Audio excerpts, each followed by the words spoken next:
मेरे प्यारे मित्रों, आप सभी का मंजूचंद क्लासेज यूट्यूब चैनल पे स्वागत है। और हम पिछले 3 लेक्चर में, 3 वीडियो में हमने जीव विज्ञान का चैप्टर नंबर 7 जो नियंत्रण एवं समन्वय था के बारे में हमने थ्योरी का स्टडी किया है। अब हम एक इस वीडियो में पूरा ऑब्जेक्टिव को कंपाइल करके आपके साथ ला रहे हैं, जिसमें प्रीवियस ईयर क्वेश्चन, विगत प्रश्न, ये वर्षों में पूछे गए प्रश्नों का ये कलेक्शन है। और साथ ही कुछ ऐसे क्वेश्चन जो संभावित है, जो आपके आने वाले 2024 के मैट्रिक एग्जाम काफ़ी महत्वपूर्ण है, उसको शामिल किया। चलिए शुरू करते हैं हम ऑब्जेक्टिव, जिसको मैराथन क्लास बोलिए या पूरा का पूरा ऑब्जेक्टिव। इसका मेरा नाम ही है ऑब्जेक्टिव का सुपरा साफ। नहीं, इतना आप कर लेते हैं तो पर्याप्त होगा आपके, यानी सभी ऑब्जेक्टिव का सुपरा साफ कर दिया जाएगा। तो चलिए शुरू करते हैं। पहला क्वेश्चन है हमें, तो देखिए हम आपको एक चीज बता देते हैं कि नियंत्रण वाले क्लास में समन्वय नियंत्रण 3 क्लास पढ़ाए थे। पहला क्लास में पादप पादप यानी पौधों में नियंत्रण में रासायनिक नियंत्रण, हार्मोन का काम होता है, हार्मोन द्वारा नियंत्रण। दूसरे में हमने जंतु में नियंत्रण के लिए तंत्रिका व्यवस्था बताए थे। तीसरा में हमने रासायनिक जंतु। ठीक, तो ये तीनों का होगा। पहला, चलिए शुरू करते हैं। ये फल पकाने वाला हार्मोन पूछ रहा है। ये पहला वीडियो था, इसके जाएंगे, तीनों वीडियो देख लीजिए, एक भी क्वेश्चन आप गारंटी आप। फल पकाने वाला हार्मोन कौन सा है, तो वो पता होना चाहिए कि हमने हार्मोन कितना बताया था आपको।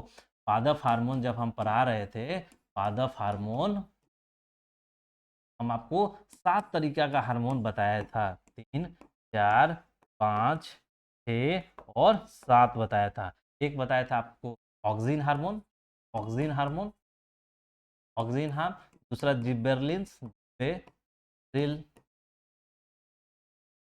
जिबेरलिंस, जिबेरेलिन, जिबेरेलिन हार्मोन। तीसरा बताया था आपको आपका auxin gibberellin cytokinin hormone, cytokinin, cytokinin बोलिए, साइटोकाइनिन हार्मोन। तीसरा आपको ए बी एब्सिसिक एसिड वाला हार्मोन बताया था। उसके बाद इथाइलिन हार्मोन बताया था, इथाइलिन हार्मोन बताया था। उसके बाद हमने फ्लोरेजेंस बताया था और ट्राउमेटिक हार्मोन बताया था। 7 तरीका का आपको हार्मोन हार्मोन बताया था। तो उसमें से क्या बताया था, ऑक्सिन का क्या काम है, का ये तीनों, देखिए ये तीनों जो था, ये आपका ये तीनों वृद्धि वाला हार्मोन था, यानी पादप का वृद्धि करता था। जबकि एब्सिसिक और ये दोनों वृद्धि रोधक हार्मोन था। ये फ्लोरिजीन्स जो था, फल फूल खिलाने में, ट्राउमेटिन घायल स्थानों को जख्म भरता था। फल पकाने वाला हार्मोन कौन था, है बताए थे कि एथिलीन का काम क्या है, फल पकाने में काम आता है। जबकि ए बी सी जो एब्सिसिक एसिड है वो रोधक है, पत्ती का गिरा देना, फसल को गिराने में, सब में काम करता है। तो एथिलीन का क्या था, फल पकाने वाला। ऑक्सीजन क्या था, वृद्धि रोग, वृद्धि जनक हार्मोन। जिबरलिन का था, ये भी वृद्धि में काम आता है। साइटिन को क्या था, ये भी वृद्धि, कोशिका वृद्धि। वहां पे हमने काफी डिटेल था। फल पकाने का हो गया। निम्नलिखित में कौन गुरुत्वानुवर्तन का उदाहरण है। जब हम आपको पढ़ा रहे थे थ्योरी, तो हमने बताया था कि जो पौधों में होना गति होता है। सामान्यतः आप देखते हैं कि पौधे एक साथ सांस पे नहीं चलते हैं। हम बोलते हैं कि पौधों में गति नहीं होता है, लेकिन अलग प्रकार का गति, यानी वृद्धि से संबंधित, उनका वृद्धि हो रहा है तो उनको गति ही माना। ठीक, में हमने 5 प्रकार का गति था, जो जलानुवर्तन, प्रकाशानुवर्तन, गुरुत्वानुवर्तन, रासायनिक अनुवर्तन और आपका थिग्मोट्रोपिज्म था। ठीक, तो आप देखिए निम्नलिखित में कौन गुरुत्वानुवर्तन का उदाहरण है। तो फल का वृद्धि जड़ के, देखिए प्रकाश में बताया था क्या कि प्रकाश की तरफ पौधों का प्रकाश अनुवर्तन होता है। प्रकाश की गुरुत्वाकर्षण में क्या होता है कि हम आपको एक बताए थे कि गमला एक गिरा हुआ था, गमला गिरा हुआ था और इसमें से एक पौधा निकला हुआ था, जैसे एक पौधा निकाल निकाल रहे थे हम, और ये पौधा ऐसे मुरझा रहा था, इसका जो जड़ था ऐसे हो रहा था, क्या पता रहा होगा।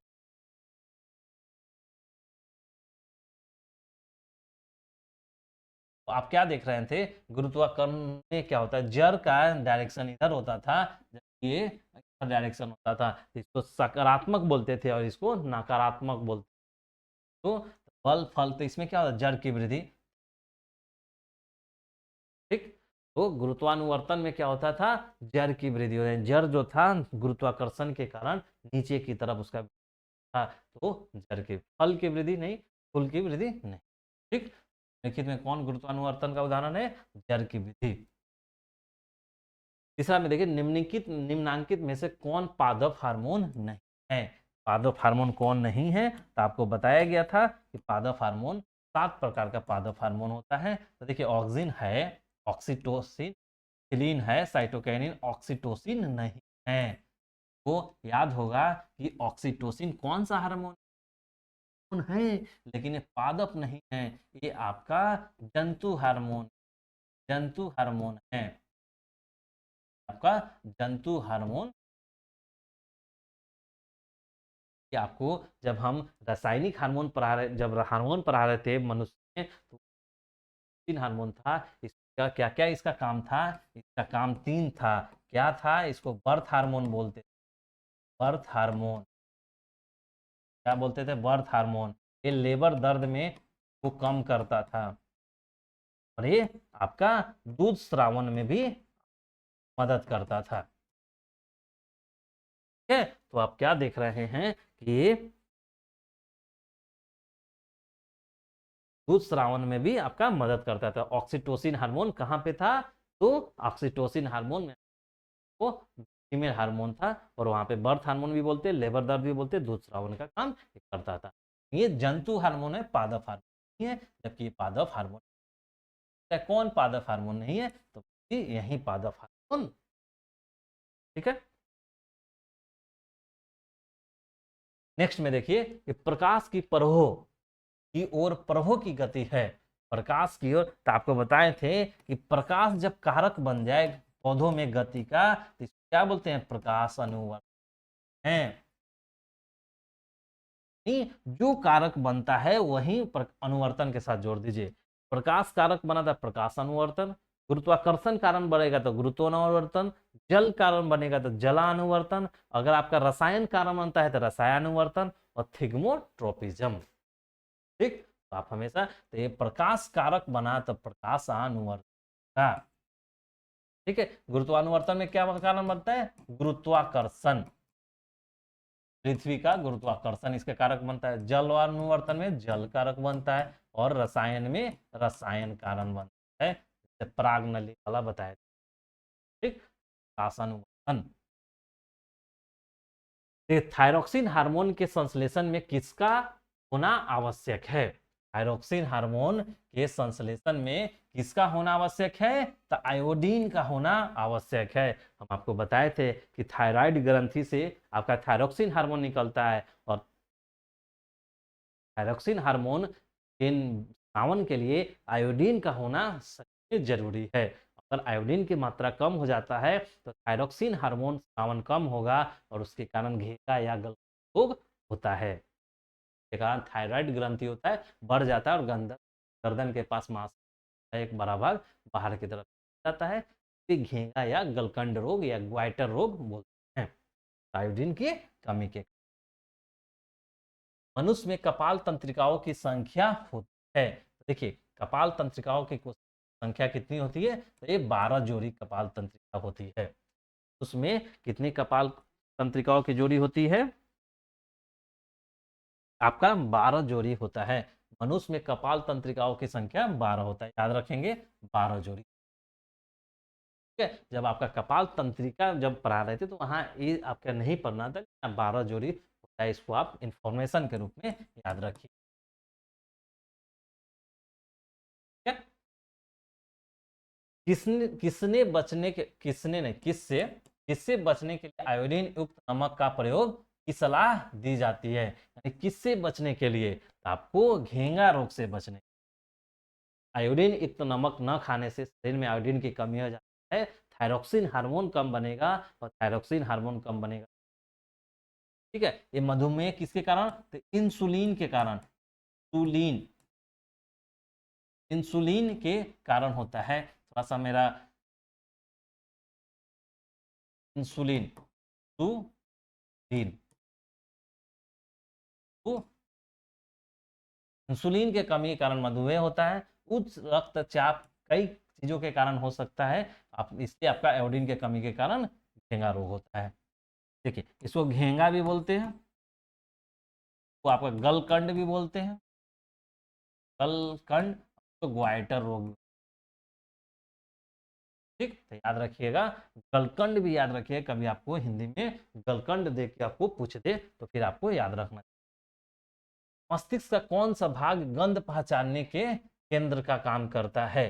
देखिए, कौन कौन सा भाग गंध पहचानता है? तो देखिए, जब हम आपको मस्तिष्क पढ़ा रहे थे, यानी ब्रेन पढ़ा रहे थे, मस्तिष्क पढ़ा रहे थे, तो इसका हमने क्या बताया था? 3 भाग है, यानी एक तो अग्र भाग है, एक आपका मध्य भाग है, और एक पश्च भाग है। ठीक, यहां से और उधर देखिए तो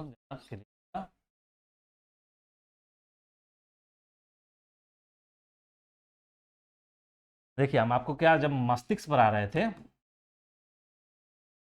तो हमने आपको इसका 3 बताया था कि अग्र मस्तिष्क को बोला था, मध्य मस्तिष्क बोला था हमने, पश्चिम मस्तिष्क का फिर हमने 3 बताया था। यानी एक तो बताया था सेरिब्रम, सेरिब्रम, फिर दूसरा में थैलेमस, थैलेमस, थैलेमस, और तीसरा में हाइपोथैलेमस, हाइपोथैलेमस बताया था। मध्य के बारे में कुछ ज्यादा नहीं, इसमें बताया था आपका सेरिबेलम, सेरिबेलम और मॉडुला ऑब्लिंगेटा, मॉडुला ऑब्लिंगेटा। ठीक, तो ये बताया था। तो यही यही वाला पूछ रहा है कि मस्तिष्क का कौन सा भाग है जो गंध पहचानने का केंद्र होता है? अग्र होगा, मध्य होगा, पश्च होता है, इनमें से कोई नहीं। तो देखिए, हम बताए थे कि अग्र भाग जो होता है ना, मस्तिष्क का सबसे बड़ा भाग होता है, जो सेरिब्रम का बना हुआ है। तो आपका यही जो होता है, आपका गंध पहचानने के काम आता है। गंध पहचानने में कौन काम करता है? तो अग्र मस्तिष्क जो होता है आपका गंध पहचानने का काम करता है। आपको बताए थे कि सेरिब्रम क्या है, ये आपका दुख दर्द, आपका स्मरण शक्ति, बुद्धि, ये सब का केंद्र होता है। थैलमस होता है जो आपका में होता है प्यास, दर्द और खुशी। हाइपोथैलेमस में होता है, आपको ये सब डिटेल से बताया गया था। अगर आपने वहां जाइए और वीडियो देखिए, आपको सारा क्लियर हो जाएगा। हमने ग्राफ से, डायग्राम से, हमने फ्लो चार्ट से ये सब चीज के बारे में बताया था। तो अग्र मस्तिष्क आपका गंध पहचान काम करता है।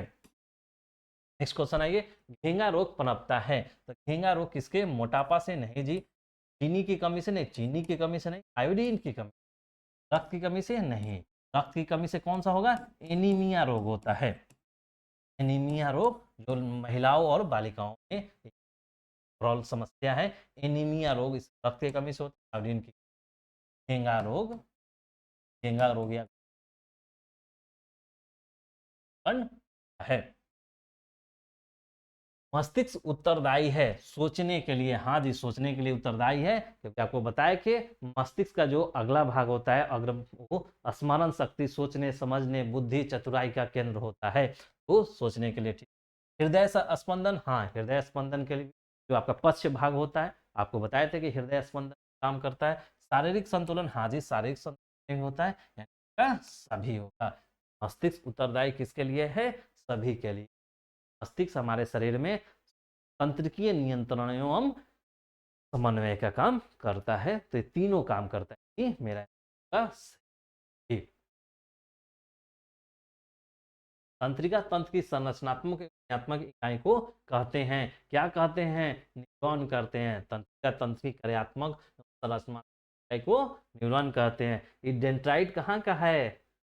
याद कीजिए, डेंड्राइट आपका न्यूरॉन, जब हम पढ़ रहे थे न्यूरॉन की संरचना, न्यूरॉन संरचना में का एक भाग था, संरचना का एक भाग था डेंड्राइट। जब न्यूरॉन की संरचना पढ़ रहे थे तो इसमें 3 चीज था। न्यूरॉन की जब संरचना पढ़ रहे थे तो ये क्या था कि डेंड्राइट्स, राइट, डेंड्राइट था, डेंड्राइट्स। दूसरा था आपका सेल बॉडी या साइटोन, साइटन और दूसरा था आपका एक्सॉन। ठीक, आपका एक्सॉन था। तो देखिए डेंड्राइट्स आ गया, साइटन भी आ गया, ये भी न्यूरॉन का पार्ट था संरचना का। नेफ्रॉन क्या था? किडनी का क्रियात्मक और संरचनात्मक इकाई है। इसका है किडनी का क्रियात्मक और संरचनात्मक इकाई है। तो जब भी आप ऑब्जेक्टिव क्वेश्चन आए उसके अन्य ऑप्शन जरूर दे, विशेषकर बायोलॉजी में अन्य ऑप्शन से आपका काफी चीजें याद हो, रिमेम्बर होने लगेगा। जैसे आपने तो न्यूरॉन जान लिया, लेकिन आपने पढ़ते समय देख लिया अच्छा नेफ्रॉन किसका है, तो भाई किडनी का क्रियात्मक संरचनात्मक है। डेंड्राइट और साइटन किसका है? न्यूरॉन पार्ट है। ठीक है, तो आप उसी समय याद कीजिए कि 3 पार्ट था भाई, तो 2 तो दिया है डेंड्राइट साइटोन, एक कौन छोड़ दिया है? तो एक्सॉन का छोड़ दिया है। कॉर्पस ल्यूटियम से स्रावित हार्मोन कौन है? जब हम आपको हार्मोन पढ़ा रहे थे तो हम आपको ये बताए थे कि कॉर्पस ल्यूटियम से कौन सा प्रोजेस्टेरॉन हार्मोन जो होता है आपका कॉर्पस ल्यूटियम से स्रावित होता है। कॉर्पस ल्यूटियम से कौन सा स्रावित होता है? प्रोजेस्टेरॉन हार्मोन आपसे स्रावित होता है। देखिए फिर अन्य ऑप्शन देखिए, ये टेस्टोस्टेरोन है। आपको बताए थे कि टेस्टोस्टेरोन हार्मोन किससे संबंधित होता है? टेस्टिस से होता है, टेस्टिस से होता है यानी वृषण से होता है, यानी ये नर हार्मोन है, नर हार्मोन है। क्या है? नर। टेस्टिस्टेरोन देख लिए, टेस्टी टेस्टोस्टेरोन किससे होता है? टेस्टिस से होता है यानी वृषण से होता है, यानी ये नर हार्मोन है। ठीक, आपका देखिए इसके बाद एजेस्ट्रॉन है, प्रोजेस्टेरॉन है, एंड्रोजन है। देखिए एंड्रोजन जो है ये भी हम आपको क्या बताए थे कि जो टेस्टिज होता है ना यानी वृषण होता है, उससे निकलने वाला हार्मोन एंड्रोजन कहलाता है, यानी वृषण से निकलने वाला हार्मोन है, इसलिए नर हार्मोन होता है। हार्मोन, ये नर हार्मोन होता है। ठीक है, एंड्रोजन, एंड्रोजन से आया एंड्रोजन। ठीक, आपका देखिए उसके बाद प्रोजेस्टेरॉन और एस्ट्रोजन ये दोनों मादा हार्मोन है, मादा हार्मोन है।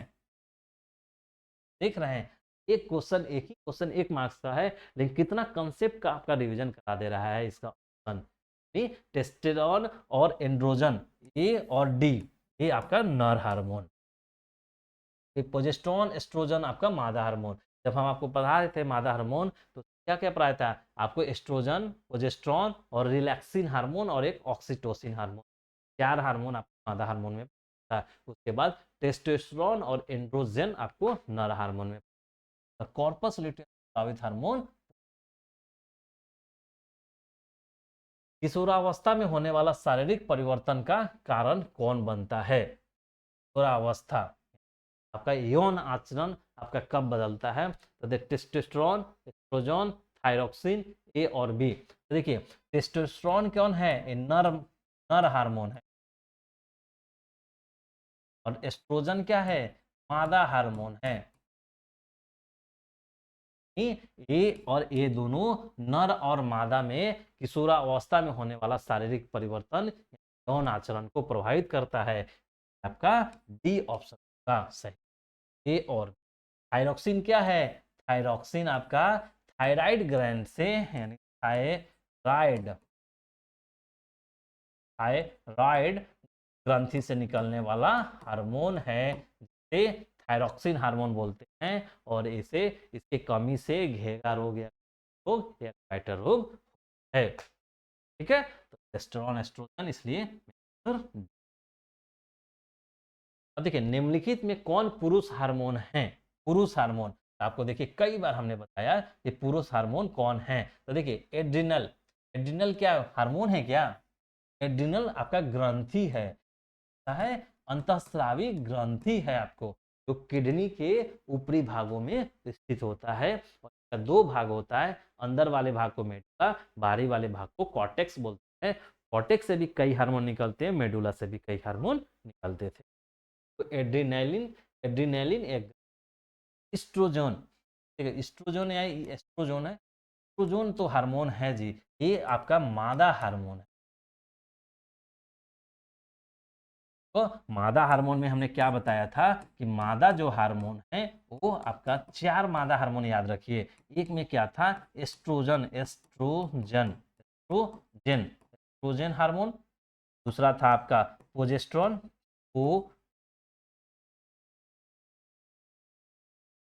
प्रोजेस्टेरॉन, प्रोजेस्टेरॉन, और तीसरा था आपका रिलैक्सिन, रिलैक्सिन, रिलैक्सिन हार्मोन, और चौथा था आपका ऑक्सीटोसिन हार्मोन, ऑक्सीटोसिन हार्मोन, ये मादा हार्मोन था। टेस्टोस्टेरोन क्या है? नर हार्मोन है, नर हार्मोन। नर हार्मोन में कितना बताया था? 2 गो, एक तो आपको एंड्रोजेंस, एंड्रोजेंस या एंड्रोजेंस, और दूसरा टेस्टेरॉन, टेस्टोस्टेरॉन, ठीक है। आप याद रखिए, ऐसे आप देखेंगे तो सब चीज कैसे रिवीजन हो रहा है ऑप्शन से। एड्रिनल ग्रंथि है, एस्ट्रोजन मादा हार्मोन है, टेस्टोस्टेरोन नर हार्मोन है, इंसुलिन क्या है? इंसुलिन के वाला मधुमेह या डायबिटीज है, ठीक। याद रखिएगा, मादा हार्मोन में 4, एस्ट्रोजन, प्रोजेस्टेरॉन, रिलैक्सिन, और नर हार्मोन में एंड्रोजेंस, और आपका एंड्रोजेंस, और आपका एक हो जाएगा टेस्टोस्टेरोन, टेस्टोस्टेरोन। नेक्स्ट क्वेश्चन, किसे रासायनिक दूध कहा जाता है? किसे रासायनिक दूध कहा जाता है? किसे रासायनिक, ऑब्वियस बात है, रासायनिक दूध, ये वो रसायन जो दूध का काम करता हो। तो क्या हार्मोन ही तो है ना शरीर में या पादप में? उद्दीपक नहीं, पाचक रस नहीं, हार्मोन, हाँ जी हार्मोन, आवेग नहीं, यानी हार्मोन को ही हम क्या बोलते हैं? रासायनिक दूध बोलते हैं। हार्मोन वो रसायन है जो दूध का काम करता है। दूध मतलब क्या बोलते हैं? आपने आपने गांव में सुना होगा, दूध है, दूत है, यानी एक भूत मत समझिएगा, दूत समझ, दूत मतलब कोई आपका वाहक हो, यानी कोई संदेश वाहक हो, यानी कोई आपका एक काम दूसरी जगह पर जाकर करता हो। जैसे हार्मोन का क्या काम है? ब्रेन ने जो बोला, आदेश दिया, वो हार्मोन उससे काम करवाता है। हाँ, निम्नलिखित में किसे बर्थ हार्मोन कहा जाता है? तो अभी आपको हमने बताया था, बर्थ हार्मोन किसको बोलते हैं? ऑक्सीटोसिन को, ऑक्सीटोसिन, ऑक्सीटोसिन को आप बर्थ हार्मोन है, ऑक्सीटोसिन को बर्थ हार्मोन, ऑक्सीन। अब देखिए यहाँ पे कुछ है, इंसुलिन आपके कमी से क्या होता है? मधुमेह होगा, यानी डायबिटीज, मधुमेह। थायरोट्रोपिन, नहीं पता कि क्या है। टाइरोसिन आपको सबके बारे में नहीं जानना है। ऑक्सीटोसिन आपको जानना है कि ये बर्थ हार्मोन के रूप में जाना जाता है। मस्तिष्क का कौन सा भाग, मस्तिष्क का कौन सा भाग शरीर की तथा संतुलन का अनुरक्षण करता है? अग्र मस्तिष्क, मध्य मस्तिष्क, अनुमस्तिष्क, इनके सभी। देखिए, कौन सा है जो, कौन सा भाग है शरीर की स्थिति तथा संतुलन के लिए रक्षण का काम करता है? तो क्या है? मध्य मस्तिष्क आपका शरीर का अनुरक्षण करता है। कौन सा मस्तिष्क करता है? तो शरीर का संतुलन का काम आपका मध्य मस्तिष्क करेगा। मध्य मस्तिष्क आपका शरीर का संतुलन का काम करता है। बीजांड की ओर पराग नलिका की वृद्धि का कारण कौन बनता है? तो बीजांड की ओर, तो आपको जब गति, पौधों के बारे में गति पढ़ा रहा था, तो 5 तरीके का गति पढ़ाया था हमने। एक क्या पढ़ाया था? प्रकाशानुवर्तन, दूसरा जलानुवर्तन, तीसरा रासायनिक अनुवर्तन, चौथा गुरुत्वानुवर्तन, और पांचवा थिग्मोट्रोपिक, थिग्मोट्रोपिक। ठीक है, बीजांड की ओर एक क्या था? रासायनिक परिवर्तन था, रासायनिक परिवर्तन था, कीमोट्रोपिज्म बोलते। देखिए, कीमोट्रोपिज्म। गुरुत्वानुवर्तन होता ना था कि में जड़, जड़ के लिए जड़ की विशेषता था। ये जो गुरुत्वानुवर्तन है किसका व्यवस्था था? जड़ की विशेषता। फोटोट्रोपिज्म क्या था? इसमें प्रकाश कारक बनता था, इसमें पौधे का ऊपरी भाग का काम था, जल का काम था। कीमोट्रोपिज्म इसमें रसायन, कीमोट्रोपिज्म की ओर का कारण होता है। इसलिए हमने आपको पढ़ाते समय बताया कि आप कुछ का नाम इंग्लिश में भी याद रखिएगा। अब जैसे आप रसायन अनुवर्तन याद रखते हैं, रसायन अनुवर्तन, तो आपको इसका याद किए रहते तो हाँ, बीजांड की परागण लगी, रसायन अनुवर्तन होता है, लेकिन तो रसायन अनुवर्तन नहीं ले, आप गच्चा खा जाते। अरे पर्थ के तो आए हैं यार, रट के तो आए हैं यार, लेकिन यार ऑप्शन नहीं दिया मेरे साथ, तो ये हुआ कि नहीं। देखिए रासायनिक अनुवर्तन को ही कीमो या केमो बोलते हैं। थोड़ा सा आपको शरीर का संतुलन बनाए रखता है, कौन शरीर का संतुलन बनाए है? देखिए जब आपका मस्तिष्क बनाए थे हम, मस्तिष्क जब हम आपको मस्तिष्क का 3 भाग बताए, अग्र मस्तिष्क, मध्य मस्तिष्क और आपका पश्चिम मस्तिष्क।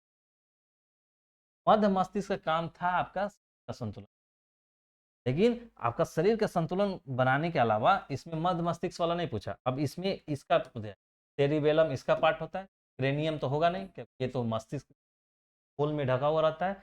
मस्तिष्क स्टेम ये भी नहीं होगा, सेरिबेलम है आपका, या तो सेरिबेलम होगा या सेरिब्रम होगा, आपको इसी में कोई दोनों का ऑप्शन होगा। तो आपको हम पढ़ाते समय बताए थे कि आपका सेरिबेलम जो होगा वो आपका शरीर का क्या करता है, शरीर का संतुलन बनाए रखना और ऐच्छिक गतियों में उपयोगी होता है। तो सेरिबेलम आपका आंसर। सेरिब्रम क्या था, सेरिब्रम था आपका स्मरण शक्ति, चतुराई का केंद्र, ये सब आपका सेरिब्रम में था। सेरिब्रम में क्या था आपका, ये था बुद्धि चतुराई का केंद्र, ज्ञानेंद्रियों से प्राप्त करना, सोचने समझने स्मरण शक्ति, मस्तिष्क के अन्य भाग वहां का था। जबकि सेरिबेलम में क्या था, सेरिबेलम में था यह शरीर का संतुलन बनाए रखना तथा ऐच्छिक पेशियों की गतियों पर नियंत्रण कार्य करता था। तो हम मानव शरीर की सबसे लंबी कोशिका कौन है, आपको पता है न्यूरॉन है। न्यूरॉन जो है वो सबसे लंबी कोशिका, अस्थि कोशिका नहीं दी, पेशी न्यूरॉन मानव सबसे लंबी कोशिका।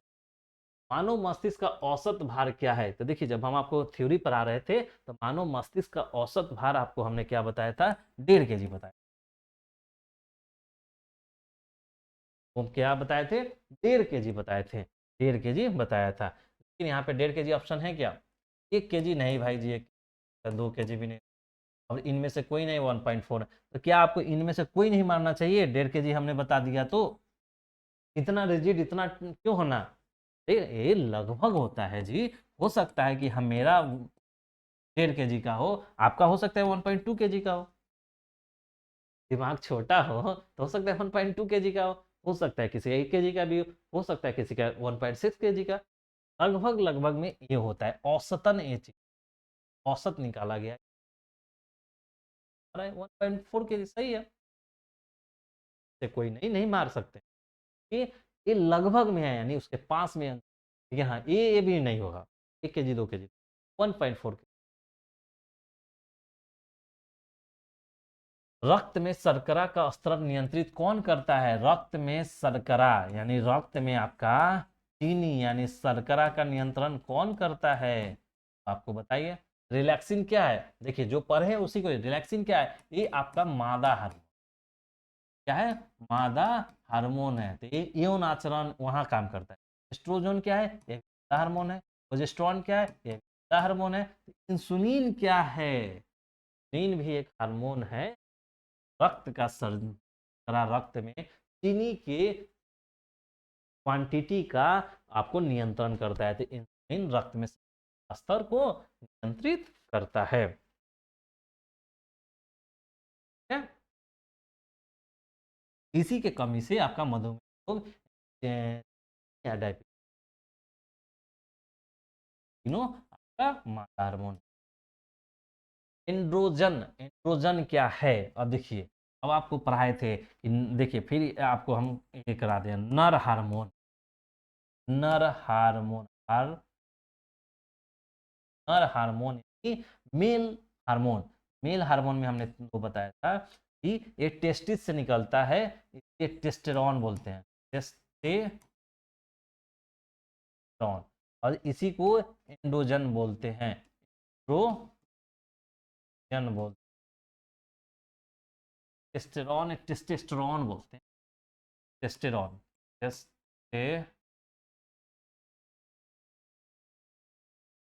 टेस्टेस्टेरॉन, टेस्टिस से निकलने वाले को टेस्टोस्टेरोन बोलते हैं और एंड्रोजन बोलते हैं।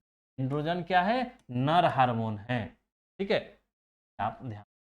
अभी देखिए एंड्रोजन क्या है, आपको याद है कि हार्मोन है, तो पाचक रस तो है नहीं, एंजाइम तो है नहीं, नर हार्मोन है, मादा हार्मोन है। मादा में तो हम आपको 4 बता दिए थे, क्या है? एस्ट्रोजन, प्रोजेस्टेरॉन, रिलैक्सिन और ऑक्सीटोसिन के अलावा जो एंड्रोजन और है टेस्टोस्टेरोन स्रावित होता है। अब देखिए टेस्टोस्टेरोन क्या है? तो नर हार्मोन है। क्या है? नर हार्मोन। नर हार्मोन क्या है? नर हार्मोन। टेस्टो क्या होता है? टेस्टोस्टेरोन। तो ये कहाँ से स्रावित होता है? नर है तो नर का वृषण से, क्या बोलते थे? टेस्टीज। टेस्टीज, टेस्टेरोन और टेस्टिस। वृक्क से नहीं, देखिए वृक्क के ऊपर कौन सा रहता है? Adrenal gland. वृक्क से तो कुछ नहीं होता है, अंडाशय, अंडाशय से होता है जी। है 3 ब्रेव। देखिए अब क्वेश्चन है टेस्टोस्टेरोन स्रावित होता है, तो टेस्टोस्टेरोन क्या है? आप देखिए कि नर हार्मोन होता है। क्या होता है? नर हार्मोन। देखिए आपका नर हार्मोन है तो कहाँ से होगा? टेस्ट, देखिए हम आपको पढ़ाए थे कि टेस्टोस्टेरोन में टेस्टिज आता है, यानी टेस्टिज यानी वृषण से। ये मेरा वृषण से हार्मोन निकलता है टेस्टोस्टेरोन, और इसी को हार्मोन को वृषण से निकलने हार्मोन को क्या बोलते हैं? एंड्रोजन भी बोलते हैं। एंड्रोजन भी बोलते हैं, एंड्रोजन या एंड्रोजन। तो वृषण से निकलने वाला 2 हार्मोन। वृक्क क्या है? तो वृक्क से कोई हार्मोन, वृक्क के ऊपर एड्रिनल ग्लैंड रहता है, वहां से निकलता है। अंडाशय से 4, अंडाशय से 4, अंडाशय से 4 कौन सा है? आपका प्रोजेस्टेरॉन, एस्ट्रोजन, प्रोजेस्टेरॉन, रिलैक्सिन और एक ऑक्सीटोसिन। इससे नहीं निकलता है, लेकिन ऑक्सीटोसिन हार्मोन। ऑक्सी, ठीक। थायराइड ग्रंथि से कौन? थायरॉक्सिन हार्मोन के कमी से क्या रोग या गलकन रोग। तो आप इस तरह से चीजों को सभी ऑप्शन पे ध्यान रखेंगे, ये रिवीजन होने लगा। मनुष्य के शरीर की सबसे बड़ी ग्रंथि कौन है? आपको बताना है सबसे बड़ी ग्रंथि कौन है? यकृत सबसे बड़ी ग्रंथि यानी ग्लैंड होता है। मनुष्य के शरीर की सबसे बड़ी ग्रंथि कौन है? तो आपका यकृत। अग्नाशय क्या है? तो अग्नाशय का स्रावी ग्रंथि है। अंडाशय भी, एड्रिनल भी, सब आपका ग्लैंड है। सब तीनों ग्लैंड है, यकृत सबसे बड़ा ग्लैंड है। तंत्रिका तंत्र की रचनात्मक क्रियात्मक इकाई को क्या बोलते हैं? तो आपको बता दिए कि न्यूरॉन। देखिए ऐसे क्वेश्चन को ना जल्दीबाजी में गलती मत कीजिए। इस क्वेश्चन को जैसे ही आया तंत्रिका तंत्र की रचनात्मक क्रियात्मक इकाई, जल्दी आदमी स्टूडेंट इन नेफ्रॉन को ही मार देगा। पहला ऑप्शन में नेफ्रॉन दिखेगा, ये दोनों में अंतर होता है काफी कम, नेफ्रॉन और न्यूरॉन काफी कम अंतर है। तो आपको जल्दीबाजी में कोई इसी को मार दिया तो क्या हो जाएगा? गलत हो जाएगा। ऐसे क्वेश्चन जो आपको जल्दी में गलती करवा दिया जाता है, तो आपको मालूम होना चाहिए न्यूरॉन किसकी क्रियात्मक इकाई है, किडनी की। न्यूरॉन आपका तंत्रिका तंत्र क्रियात्मक इकाई है। सेरिब्रम क्या है? सेरिब्रम आपका अग्र मस्तिष्क का भाग है। ब्रह्म जो चतुराई का केंद्र, शक्ति का मतलब है। आपका आंसर होगा न्यूरॉन। निम्न में से कौन पिट्यूटरी ग्रंथि से निकलने वाला हार्मोन है? देखिए पिट्यूटरी ग्रंथि से निकलने वाला हार्मोन कै को बताए थे आपको? एसटीएच हार्मोन बताए थे, एलटीएच हार्मोन और जीटीएच हार्मोन। ठीक। तो कौन सा निम्न में से पिट्यूटरी ग्रंथि से निकलने वाला? तो देखिए एसटीची हार्मोन क्या था? वृद्धि हार्मोन। और इस आपका वृद्धि हार्मोन था, क्या हो गया? वृद्धि हार्मोन। पिट्यूटरी ग्रंथि से निकलने वाला हार्मोन कौन है? वृद्धि हार्मोन, जो एसटीएच होता था। ठीक है। जबकि देखिए थायरोक्सिन, थायरोक्सिन किससे निकलता था? थायराइड ग्लैंड से। नहीं, थायरोक्सिन क्या निकलता था? थायराइड, थायराइड, थायराइड ग्लैंड किससे? अग्नाशय की द्वीपिका से, लैंगरहैंस की द्वीपिका से निकलता था। ट्रोजन किससे निकलता है? आपका वृषण से। किससे निकलता था? वृषण यानी टेस्टिस से। ये नर हार्मोन होता है। ठीक है। तो आप सभी ऑप्शन देखते हैं कि एक को बन सकता है। ये आपका रिवीजन हो जाएगा। क्या है? वृषण से निकलने वाला नर हार्मोन है। इन कहाँ से निकलता है? अग्नाशय की लैंगरहैंस की द्वितीयता से थायरोक्सिन थायराइड ग्रंथि से निकलता है। इनमें से कौन पादप हार्मोन है? पादप हार्मोन कितने तरीके का बताए थे? 7 प्रकार का आपको पादप। कौन? Auxin hormone, gibberellins hormone, cytokinin hormone, ABA abscisic acid, ethylene hormone, प्रोजेंस हार्मोन और ट्राउमेटिक हार्मोन। देखिए इंसुलिन ये हार्मोन है क्या? पादप हार्मोन है, लेकिन चूंकि हार्मोन है ये के लैंगरहैंस से निकलता है, अग्न्याशय के लैंगरहैंस से निकलता है। थायरोक्सिन क्या है? थायराइड से निकलता है, थायराइड थायराइड ग्रंथि से निकलता है। सब हार्मोन है। एस्ट्रोजन, एस्ट्रोजन कहाँ से निकलता है? एस्ट्रोजन, एस्ट्रोजन आपका अंडाशय से, क्या हार्मोन है? और साइटोकाइनिन क्या है? आपका पादप है। क्या है? पादप हार्मोन, पादप हार्मोन। क्या देखा? इंसुलिन अग्नाशय से निकलने वाला है, कारण मधुमेह होता है, डायबिटीज होता है। थायरोक्सिन, थायरोक्सिन की कमी से घेंगा रोग हो जाएगा। एस्ट्रोजन, एस्ट्रोजन अगर अंडाशय से निकलता है, अगर इसकी कमी हो तो दाव में यौन आचरण में बदलाव आ जाएगा। साइटोकाइनिन आपका पादप। पादपों में पाए जाने वाला वृद्धि हार्मोन निम्न में से कौन सा है? वृद्धि हार्मोन कौन सा होता था? तो 3 वृद्धि हार्मोन, हम 7 जो पादपों में हार्मोन बताया था, तो 3 हार्मोन जो था वृद्धि हार्मोन था। कौन? ऑक्सिन हार्मोन, जिबरलिन्स हार्मोन और साइटोकाइन। जबकि ईए और इथाइलिन था वृद्धिरोधक हार्मोन था, और फ्लोरिजेंस फूल खिलाने वाला, और ट्राइमेटिन जो जख्म था उसको भरता। देखिए जिबरलिन्स हार्मोन, हाँ जी हो सकता है। हमने 3 वृद्धि हार्मोन बताया था, साइटोकाइनिन, जिबरलिन्स और ऑक्सिन। जिबरलिन्सिन हो सकता है। एड्रिनोलिन ये तो ग्रंथि है जी ना, एड्रिनोलिन ग्रंथि है जिससे हार्मोन निकलता है जंतुओं में। इंसुलिन क्या? अग्नाशय से निकलने वाला हार्मोन है, अग्न्याशय। और थायरोक्सिन क्या है? थायराइड ग्लैंड से निकलने वाला ग्लैंड है। तीनों जंतु में निकलने वाला आपको हार्मोन है, जबकि जिबरलिन हार्मोन का वृद्धि पादपों में। यहाँ पे तो सिंपल ऑप्शन ही आपको एक ही हार्मोन दिया, इसमें ये तीनों पादप हार्मोन नहीं है, एक ही पादप हार्मोन है और एक ही ऑप्शन तो नहीं है, तो आपका ऑब्वियस बात है एक ऑप्शन सही होगा। निम्न में से कौन सा अंग संवेदी ग्राही नहीं है? कौन सा अंग ग्राही इस संवेदना को वो एहसास या फील उस नहीं करता है? जैसे आंख है संवेदी, आंख है त्वचा है, त्वचा भी संवेदी, बाहरी वातावरण में होने वाले बदलाव को वो देखता है। ठीक, तो देखिए कान, हाँ जी कान सुनने का काम कर, आंख सुन, नाक हाँ जी है भी संवेदी। ये तीनों संवेदी ग्राही अंग ग्राही अंग है, तो ऑप्शन मेरा बचा डी, राइट आंसर। दिए हुए ऑप्शन में से एक सही होना ही होना है, क्या वो गलत रहे या सही? जब 3 मेरा जान दिए ग्राही है तो आपका दिमागी का, आपको कंफ्यूजन यहाँ आएगा, सर जी दिमागी तो सब कुछ समझ, संवेदना महसूस करता है, संवेदना जांचता है, विश्लेषण करता है, उसके अनुसार आदेश देता है।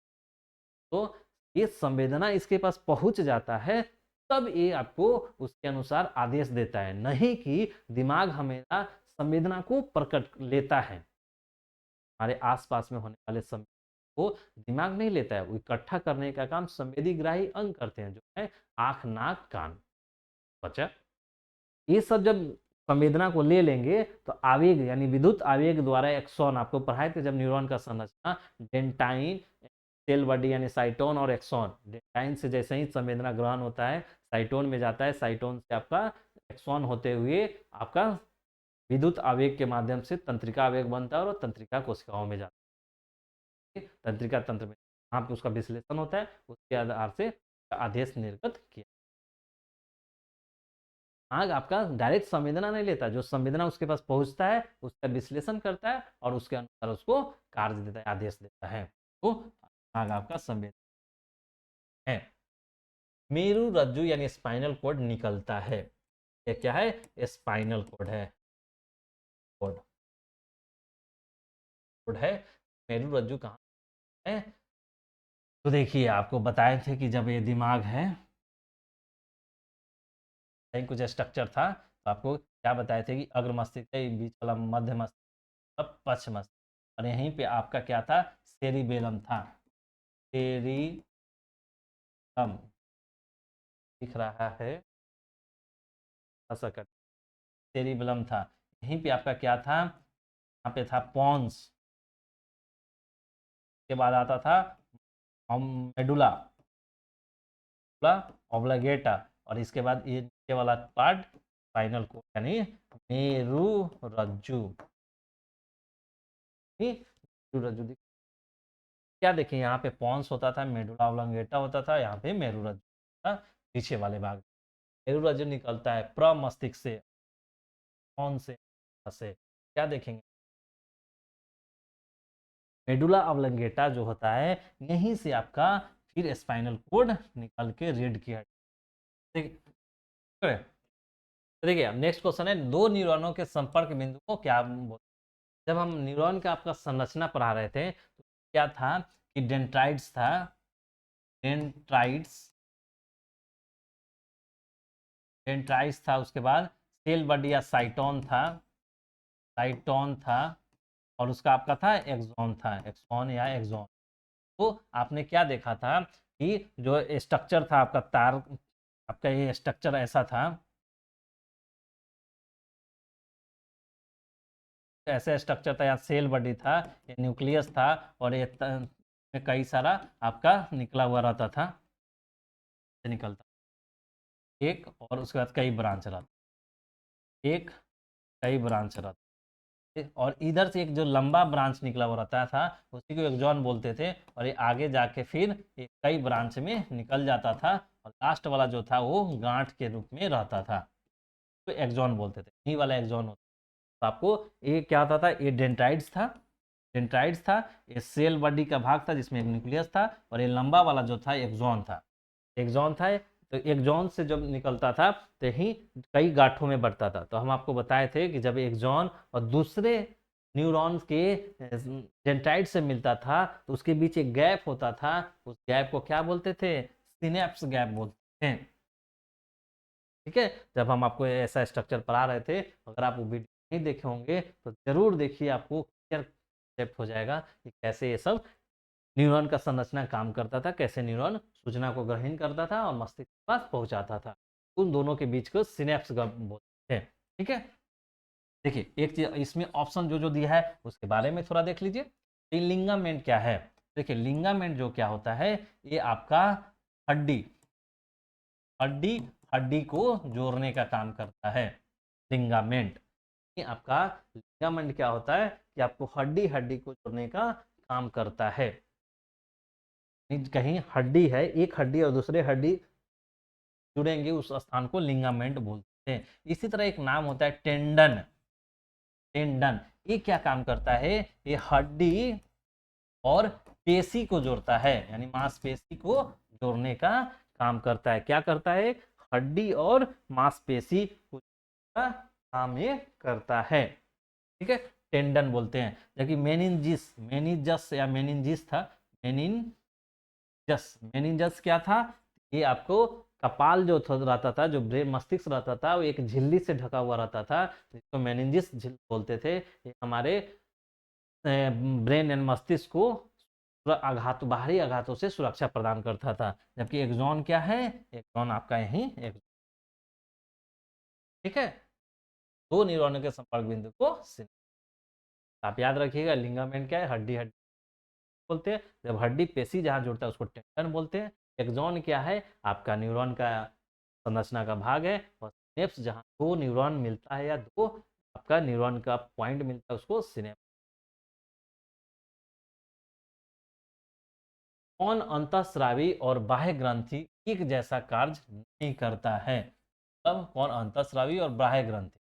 तब आपको इंडोक्राइन ग्लैंड और एक्सोक्राइन ग्लैंड बारे में पढ़ना है। बोल रहा है कि कौन है जो दोनों का काम नहीं। देखिए अग्नाशय जो है दोनों का काम करता है। ये अंतःस्रावी ग्रंथि भी है और बाह्य स्रावी ग्रंथि। दैट मीन्स यहां से आपका एंजाइम भी निकलता है, एंजाइम भी निकलता है और हार्मोन भी निकलता है।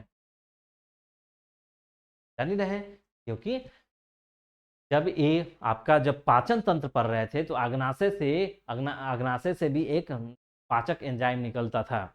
ठीक है, तो वो एंजाइम निकलता है। अग्नाशय से आपका इंसुलिन नाम का हार्मोन भी, अंतःस्रावी ग्रंथि से हार्मोन निकलता है और बाह्य स्रावी ग्रंथि का वो एंजाइम निकलता है। एंजाइम उस डक्ट के माध्यम से, टीका के माध्यम से वहां पहुंचते हैं का जरूरी होता है। जैसे भोजन हमारा आमाशय से ड्यूडेनम में जब ग्रहणी में था तो वहां पे अग्नाशय से एक पाचक रस था, वो वहां वो डक्ट के माध्यम से, नलिका के माध्यम से, ड्यूडेनम में ही यानी ग्रहणी में ही उसका काम है। हार्मोन क्या होता है कि शरीर के रक्त में तो ये दोनों का काम करता है, स्रावी ग्रंथि और बाह्य स्रावी। स्रावी ग्रंथि हार्मोन निकलता है, बाह्य हार्मोन। पीयूष ग्रंथि, पीयूष ग्रंथि क्या है? अंडाशय और, ठीक है, तो आपने पढ़ा था कि पीयूष ग्रंथि जो है आपका ये आपका अंतःस्रावी ग्रंथि है। ये बाह्य स्रावी मतलब बोल रहा है कि जो दोनों का काम करे, ये दोनों का काम कर रहा है, ये भी दोनों का काम करता है। अंडाशय और वृषण भी दोनों का काम करता है। मेरा पीयूष ग्रंथि जो है वही सिर्फ और सिर्फ पीयूष ग्रंथि है, वही हमारा आपका दोनों का काम नहीं करेगा। टाइम नहीं निकलता है, इसलिए सिर्फ और सिर्फ का अंतःस्रावी का काम करता है, यानी अंतःस्रावी और बाह्यस्रावी का काम नहीं करता है। ये सब आपका दोनों का काम करता है। याद रखिएगा, अग्नाशय दोनों का काम, अंतःस्रावी और बाह्य ग्रंथि का काम करता है, अंडाशय और। थायराइड ग्रंथि से कौन सा हार्मोन निकलता है? पढ़ाया गया था, थायराइड ग्रंथि से थायरोक्सिन नामक हार्मोन निकलता है। ठीक है, तो थायरोक्सिन होता है, इसकी कमी से कौन सा रोग होगा? घेगा रोग होगा, या गल। वृद्धि हार्मोन किस, TSH को, जो आपका पिट्यूटरी ग्लैंड से निकलता था। इंसुलिन आपको अग्नाशय से निकलता है, के कमी से मधुमेह होता है। एंड्रोजन क्या होता था? आपका नर हार्मोन होता था। तो क्या देख रहा है, जितने भी क्वेश्चन हो है उसमें सब वही सब आपका ऑप्शन बन रहा है जो आप पढ़ना है आपको। बस आपको अगर इस सब के बारे में ध्यान रखिएगा कंफ्यूजन ही नहीं होगा। ठीक, नेक्स्ट क्वेश्चन देखिए, इनमें से कौन अंतःस्रावी ग्रंथि ही है? जो अंतःस्रावी ग्रंथि है, अंतःस्रावी यानी मतलब जाइम जहां से, देखिए थायराइड ग्रंथि, पिट्यूटरी ग्रंथि, वृषण और यकृत, कौन है अंतःस्रावी? देखिए पिट्यूटरी से तो आपका क्या निकलता है? हार्मोन। अंतःस्रावी ग्रंथि हो गया, अंतःस्रावी ग्रंथि। थायराइड भी अंतःस्रावी है, वृषण से भी अंतःस्रावी ग्रंथि, ये तीनों आपका अंतःस्रावी ग्रंथि है, जबकि आपका अंतःस्रावी ग्रंथि का वो हम पढ़ाया था, अंतःस्रावी ग्रंथि, पिट्यूटरी ग्लैंड, उसके बाद thyroid gland, parathyroid gland, anal gland और वृषण और आपका अंडाशय। पिट्यूटरी, थायराइड, ये है।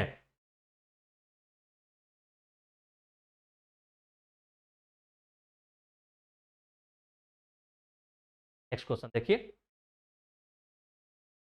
जर का अधोगामी वृद्धि क्या होता है? जर का अधोगामी यानी जर ऐसे अगर बढ़ रहा है तो परिवर्तन होता है। बताए थे, नोट करके लिखवाए थे, जर की ये विशेष अनुवर्तन वृद्धि। प्रकाशानुवर्तन क्या होता है? प्रकाश के, अगर पौधा है ऐसा, इधर प्रकाश की तरफ मुड़ जाएगा, इधर प्रकाश है तो। जलानुवर्तन जल के कारण होता है, और रसायन अनुवर्तन यानी परागनलिका बीजांड वाला। पादप हार्मोन साइटोकाइनिन सहायक है। साइटोकाइनिन कौन सा हार्मोन है? वृद्धि हार्मोन होता है। प्रवाह के अग्रभाग की लंबाई में वृद्धि, तने की वृद्धि, पादप का प्रकाश की ओर मुड़ना, ये सब है। पादप हार्मोन साइटोकाइनिन जो है ये सभी चीजें करते हैं। कौन सा पादप हार्मोन पत्तियों के मुरझाने के लिए उत्तरदायी है? कौन सा पादप हार्मोन है जो पत्ती मुरझाने का यानी निगेटिव काम कर रहा है, यानी पौधों की वृद्धि को रोकने का काम कर रहा है?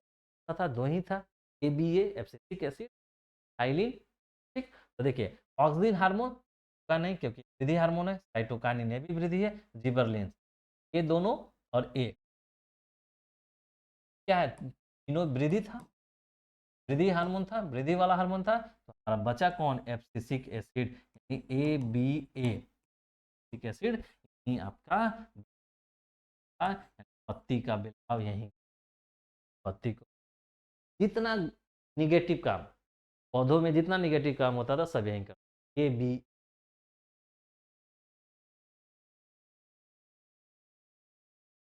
पॉन्स मेडुला और अनुमस्तिष्क। पॉन्स मेडुला अनुमस्तिष्क किसका भाग है? अग्र मस्तिष्क का नहीं जी, मध्य मस्तिष्क का नहीं जी, पश्च मस्तिष्क का, प्रमस्तिष्क का नहीं जी, पश्च मस्तिष्क। आपको जब मस्तिष्क पर आ रहे थे, मस्तिष्क पर आ रहे थे, तीन भाग बताया था, अग, मध्य और पश्च। पश्च में ही हम आपको बताए थे सेरिबेलम और मेडुला ऑब्लांगा। पॉन्स मेडुला आपको यहाँ पे जब एक ग्राफ में बताए थे, बताया था ना, यहाँ पे पॉन्स होता था, यहाँ पे मेडुला, यहाँ पे स्पाइनल कोड, यहाँ पे से। तो पॉन्स मेडुला और मस्तिष्क का भाग है, पश्च मस्तिष्क का हिस्सा है। निम्नलिखित कौन सी, निम्नलिखित में कौन सी क्रिया नहीं है? कौन सी अनैच्छिक क्रिया? देखिए क्रिया दो प्रकार का होता है, ऐच्छिक तब जान के आप करें, एक होता है अनैच्छिक, तो आपका उस पर कंट्रोल यानी नियंत्रण नहीं है। जैसे सांस लेना, क्या नियंत्रण है क्या आपका? नहीं, आप नहीं चाहते हैं तब भी सांस आपका लिया जा रहा है, छोड़ा जा रहा है। सोए हुए रहे तब भी होता है, जगे रहे तब भी होता है, दौड़ते रहे, चलते रहे, खाते रहे तो चलता है, यानी ऐच्छिक क्रिया, आपकी इच्छा पे नियंत्रण। जैसे ही हृदय का धड़कन, ये भी आपकी इच्छा पे डिपेंड नहीं है, वो चलते रहे। जबकि कुछ लिखना, पढ़ना, बोलना आपका इच्छा है, चलना ये आपकी इच्छा पे डिपेंड है। अगर चाहेंगे तो चलेंगे, नहीं तो आप खड़े रहिए। नहीं बोल रहा है इनमें कौन सी अनैच्छिक क्रिया नहीं है? एक तो अनैच्छिक क्रिया और नहीं भी अनैच्छिक है आपको। तो वमन करना, चबाना, लार आना हृदय का, देखिए हृदय का धड़कन है आपका, क्या है? ये अनैच्छिक क्रिया है। लार का आना, ये आपका चाहने से लार नहीं आता है, ये भी आपका लार ऑटोमेटिकली आएगा। चबाना, चबाना क्या क्या है? क्या चबाना आप चाहिएगा, ये आपका है। देखिए ये अनैच्छिक हो गया, ये अनैच्छिक हो गया, वमन भी अनैच्छिक है, तीनों ए और दोनों ठीक है, ये अनैच्छिक। चबाना नहीं, अच्छी क्रिया है, जब आप चाहिएगा तो चबाइएगा, नहीं चाहिए। दो तंत्रिका कोशिकाओं के मध्य खाली स्थान को कहते हैं। तो तंत्रिका कोशिकाओं के मध्य खाली स्थान को क्या बोलते हैं? एक्सॉन। O2 ग्रंथि का थायरॉक्सिन बनाने के लिए क्या आवश्यक है? तो देखिए O2 ग्रंथि का थायरॉक्सिन फास्फोरस की जरूरत है। देखिए एक तो आप थायरॉक्सिन हार्मोन, आयोडीन की जरूरत, ठीक, आयोडीन के साथ साथ फास्फोरस की भी जरूरत होता है। फास्फोरस, आपका आंसर फास्फोरस। जिबरलिन क्या है? हार्मोन। कौन हार्मोन है? पादप हार्मोन है। वसा है नहीं जी, एंजाइम है नहीं जी, फाइट है नहीं। जिबरलिन कौन है? पादप हार्मोन में जो 7 हार्मोन है एक हार्मोन है। ऑक्सिन क्या है? ऑक्सिन भी क्या है? एक हार्मोन है, वो भी पादप हार्मोन, वसा है, एंजाइम है, कार्बोहाइड्रेट का पादप हार्मोन है। पादप हार्मोन का उदाहरण है कौन पादप हार्मोन? देखिए पादप हार्मोन 7 था आ रहा है। Auxin, gibberellin, cytokinin, ABA abscisic acid, ethylene, traumatin और फ्लोरेजेंस। तो आपका पेप्सिन नहीं, एड्रिनल नहीं, ऑक्सिन हाँ, और नहीं, ऑक्सिन हार्मोन। फिर ये सब देखिए क्या क्या है। पेप्सिन क्या है? आप पढ़े होंगे, पाचक पाचक एंजाइम है जो क्या करता था, प्रोटीन को पचाने का निकलता है। एड्रिनल क्या है? एड्रिनल आपका एक ग्रंथि है, स्रावी ग्रंथि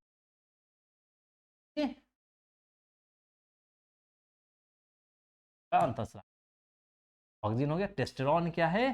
टेस्टेस्टेरोन टेस्टिस से निकलने वाला हार्मोन है जो कि नर हार्मोन है।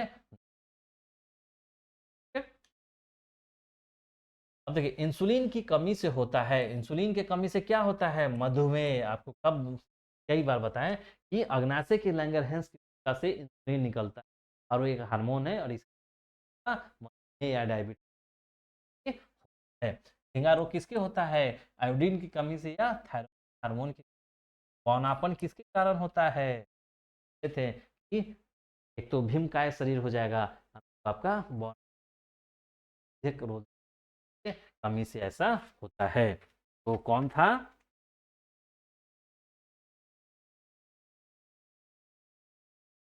आपका एसटी हार्मोन था।